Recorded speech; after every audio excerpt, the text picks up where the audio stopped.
खुद को खुद से रिहा करने की, आजाद करने की बात कर रहे हैं यहाँ पे। यही सेम चीज माइकल एंगेलो नाम के एक आर्टिस्ट ने भी बोली थी कि Lord free me from my self, जिसका लिटरल ट्रांसलेशन यही होता है जो इस लाइन में लिखा है। यही सेम चीज संत कबीर ने भी अपने एक दोहे में बोली है, अभी हम आगे देखेंगे थोड़ी देर में। तो क्या होता है खुद को खुद से रिहा करने का मतलब, क्यों इतने बड़े बड़े लोग सेम चीज की बात कर रहे हैं?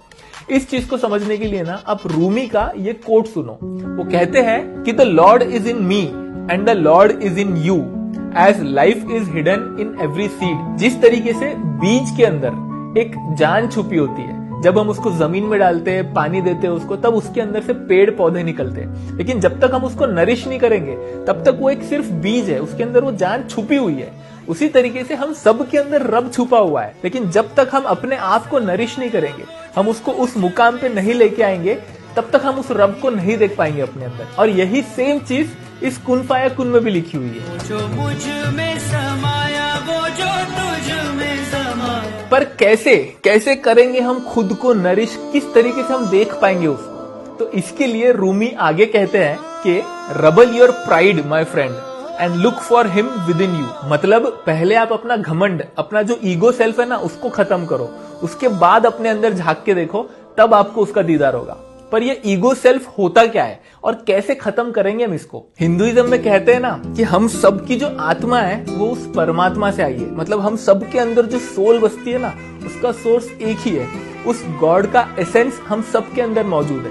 लेकिन जैसे जैसे हम बड़े होते हैं ना, हम उस एसेंस को ना करप्ट कर देते हैं। हम बच्चों को बोलते हैं ना कि ये भगवान का रूप है, हम बड़ों को तो नहीं बोलते। बच्चों को इसलिए बोला जाता है क्योंकि उस टाइम तक हमारे कोई भेद, कोई डिस्क्रिमिनेशन नहीं रहता, हमारे खुद के कोई ओपिनियंस नहीं होते, कोई आइडियोलॉजी नहीं होती, हम एकदम ब्लैंक स्लेट होते हैं। हमारी सिर्फ एक आइडेंटिटी होती है कि हम इस कुदरत के, इस यूनिवर्स के पार्ट है, दैट्स इट।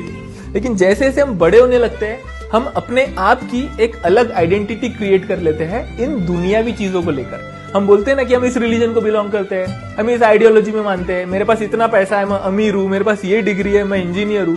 हमने अपने अंदर ही एक नकली मैं बना दिया है जो हमको कुदरत से नहीं मिला था, हमने इस दुनिया में आकर बनाया है। तो उस नकली मैं को फॉल्स सेल्फ या ईगो सेल्फ भी कहा जाता है, जो हमारे ट्रू सेल्फ से कंप्लीटली अलग है। जब तक इस ईगो सेल्फ को हम खत्म नहीं करेंगे ना, तब तक हमारे ट्रू सेल्फ को हम देख नहीं पाएंगे। तो इस गाने में वही लिखा है कि कर दे मुझसे ही रिहा। मतलब मेरा जो फॉल्स सेल्फ है उससे रिहा कर। अगर मैं उससे रिहा हो गया तो क्या होगा? अब मुझको भी हो दीदार मेरा। तो यही चीज ना संत कबीर ने भी एक दोहे में लिखी हुई है। वो कहते हैं कि प्रेम गली अति सांकरी, इसमें दो न समाई। मतलब अगर आप उस रब से इश्क करते हो, उसको पाना चाहते हो ना, तो ये जो इश्क की गली है ना, ये बहुत छोटी है, इसमें एक टाइम पे एक ही रह सकता है कोई। मैं था तो हरि नहीं, अब हरि है मैं नहीं। तो अगर आप हो, आपका जो नकली मैं है, अगर आपके अंदर वो बसा हुआ है, तो उस टाइम पे हरि नहीं रहेगा। तो आपको पहले उस नकली मैं को निकालना पड़ेगा, तब हरि के लिए जगह बनेगी और तब वो आपको दिखेंगे। तो जब मैं था तब हरि नहीं, अब हरि है मैं नहीं। ये जो खुद से रिहा करना है, इसको इस तरीके से भी लिखते हैं कि हमें अपनी खुद ही मिटानी पड़ेगी। हमने एक अपनी खुद ही बना ली है ना इस दुनिया में आके। इस चीज के ऊपर एक बहुत बढ़िया शेर लिखा हुआ है।